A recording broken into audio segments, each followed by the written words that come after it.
What's up, everybody? Back again with a music concert review. I don't do these very often, but whenever I go see a live show, sometimes I like to talk about it either the night of or the next day while it's fresh in my mind with a band that I love. And really, I'm reviewing two bands I love with this review because this is the Primus Farewell to Kings tour, or Tribute to Kings, I should say.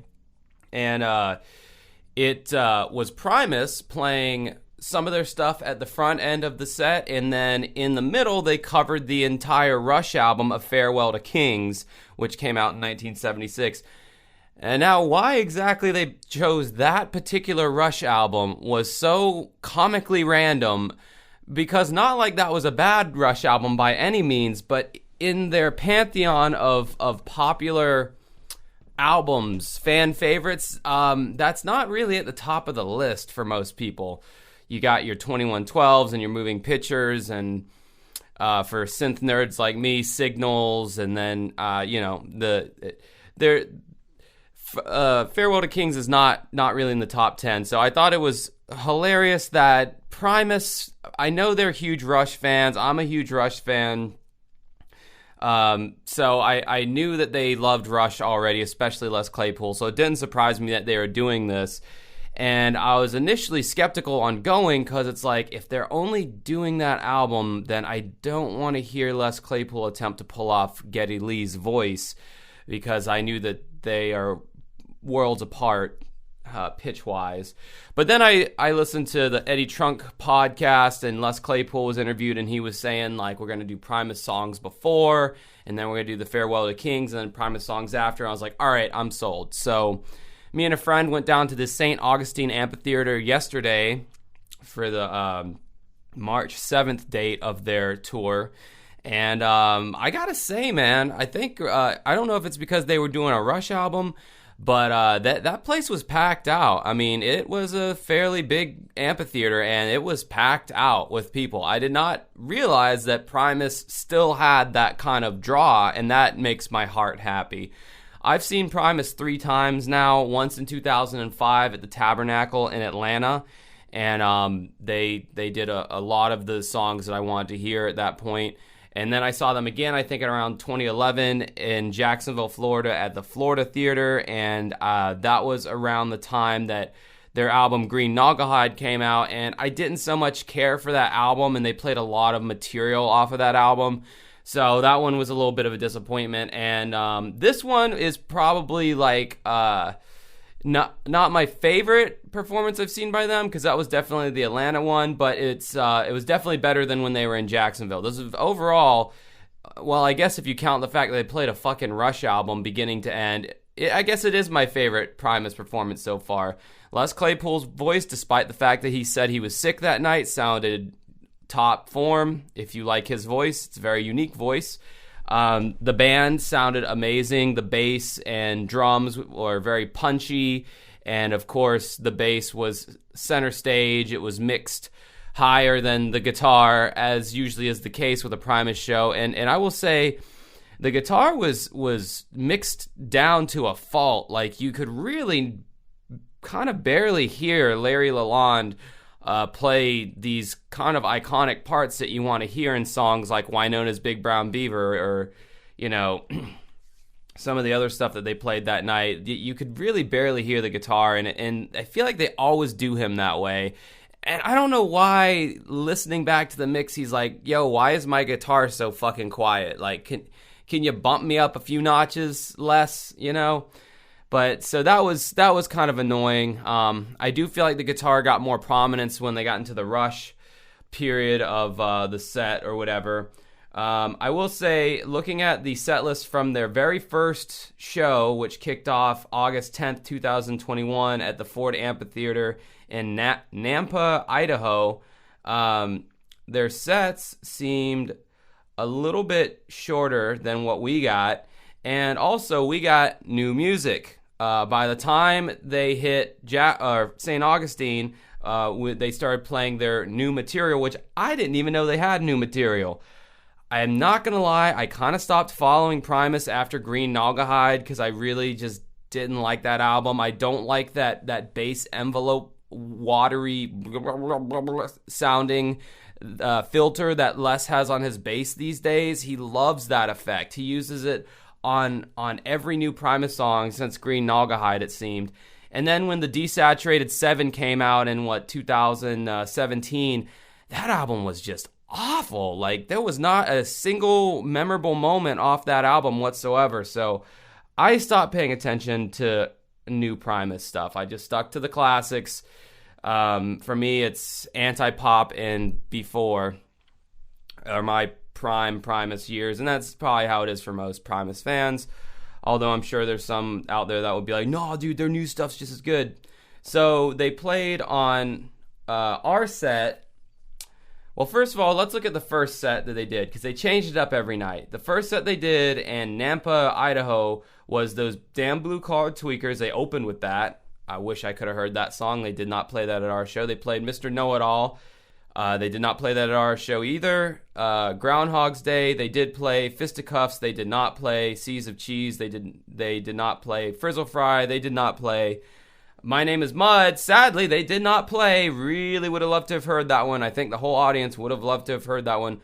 Over Electric Grapevine, they did play. That's a deep cut from Tales from the Punch Bowl, Primus's 95 album, and it was really neat hearing that song. But again, Larry Lalonde's doing this very ominous sounding guitar part in that song. You could barely hear it live.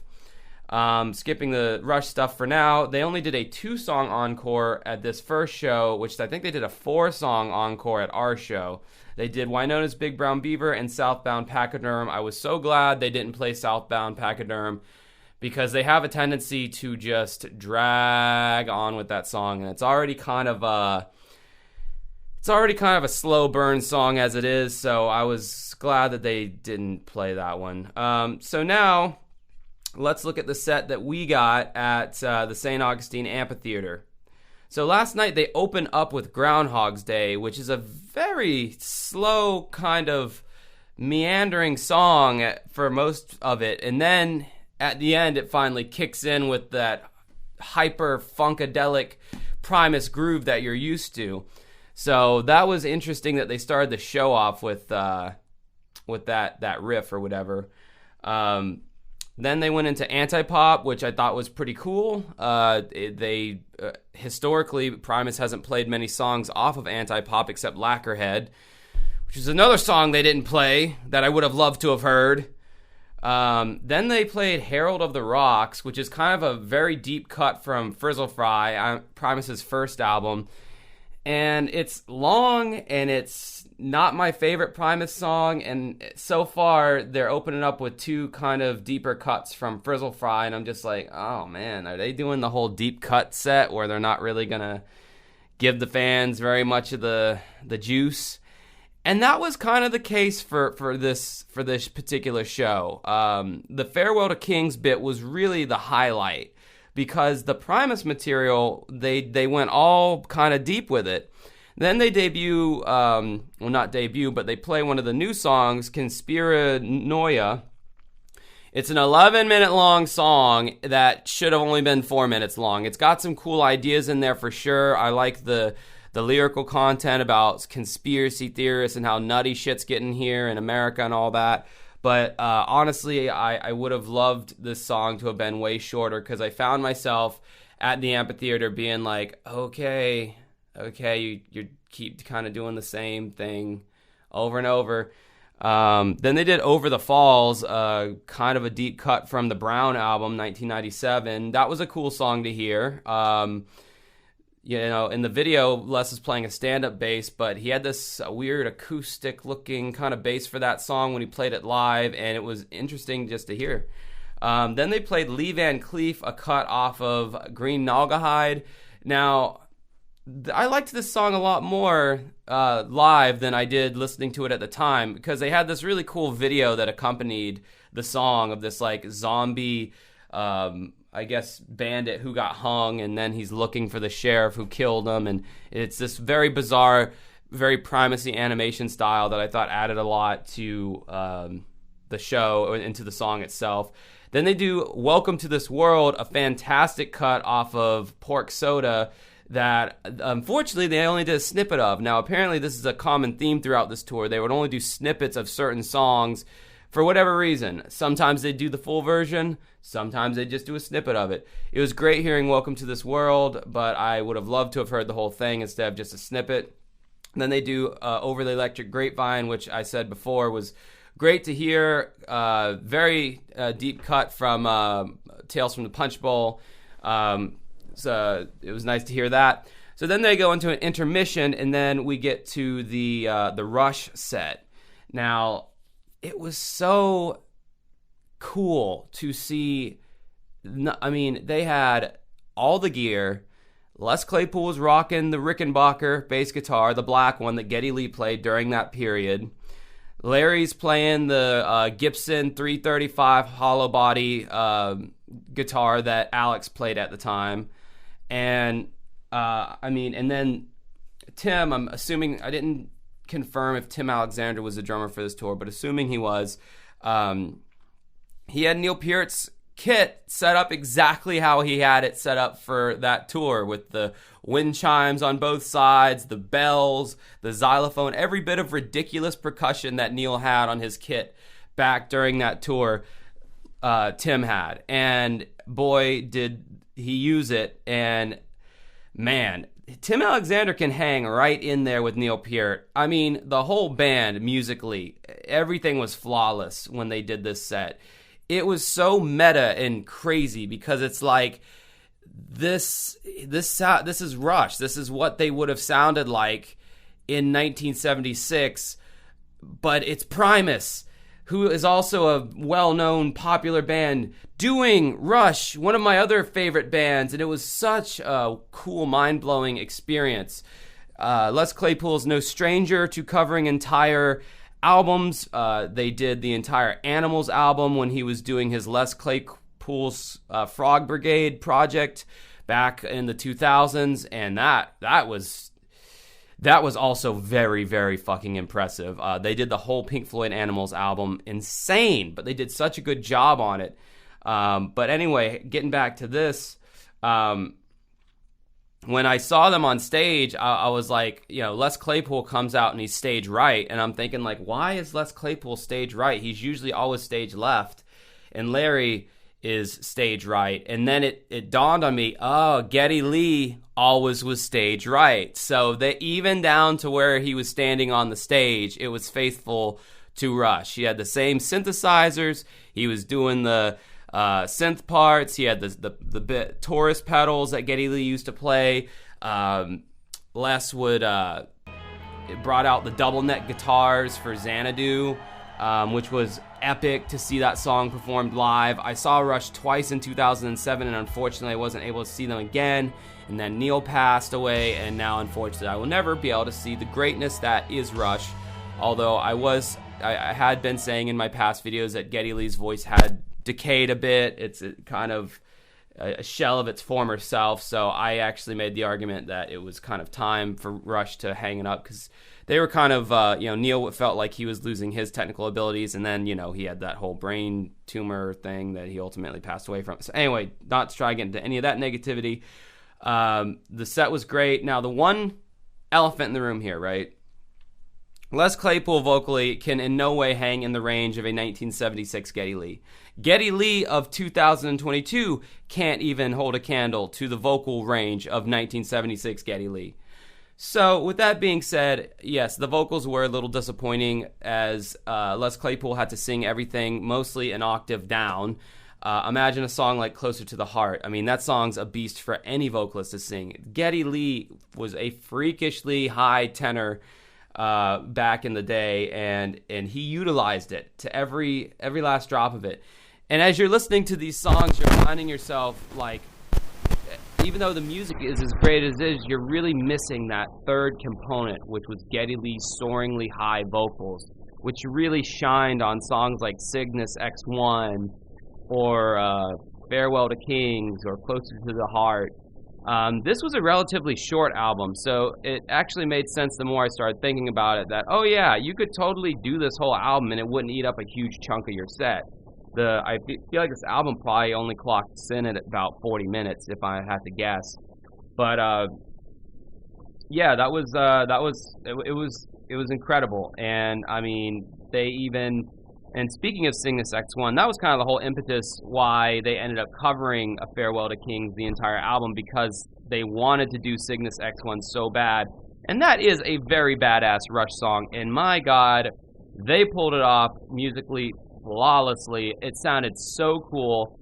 I never heard Rush the 2 times I saw them in 2007. They weren't trying to play Cygnus X1. They had so many songs in their catalog that they have to do everything, and that's kind of a deeper cut. So it was cool to hear that performed live as accurately as I'm ever going to hear it, because Rush tribute band, whatever. Les Claypool knows Geddy Lee, friends with Geddy Lee. I'm sure Ged hooked him up on all the exact stuff that he used to make sure that they had the exact sound that Rush would have sounded like back on the tour in 1976.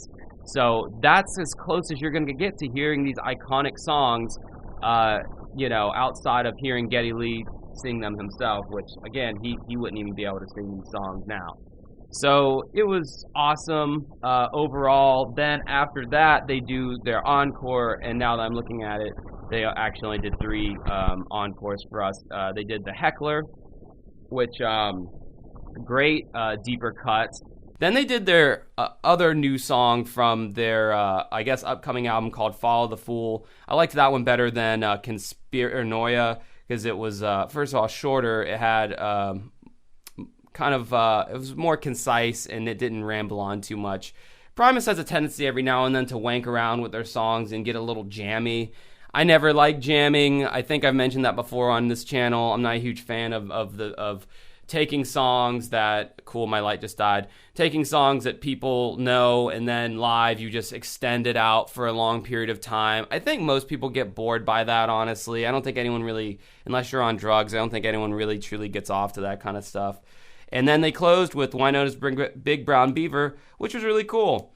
And Les Claypool just took his hat off, kind of tipped his hat, and they walked off. They didn't say anything. They didn't say goodnight. They didn't say thanks for coming out. And I heard people grumbling about that. And I got to admit, I thought that was kind of weird that they just walked off stage without really saying anything. But it didn't really bother me that bad, as much as it did other people, apparently. So finally, I will close out this video with what my favorite set would have been if I could have seen them in another city. And that would definitely have been their set from North Charleston Performing Arts Center, North Charleston, South Carolina. So, check out this set. Tell me this wouldn't have been the dream Primus set here. They opened with those damn blue-collar tweakers. I mean, come on. The energy in that song. Lacquerhead, track 2. 3, Fisticuffs off of the Brown album. I would have replaced that with Golden Boy off the Brown album, but whatever. They did play Golden Boy at another show. American Life, that amazing song. They throw in Conspiranoia, fine. I'll listen to the new one, even though it's long as hell. Seas of Cheese, he's bringing out the upright bass. And then they go into Mr. Crinkle, which is a really cool song off of Pork Soda, where he's doing the slide bass with the bow. Welcome to This World, amazing song. They played the full version of it on this set. They didn't just play a clip.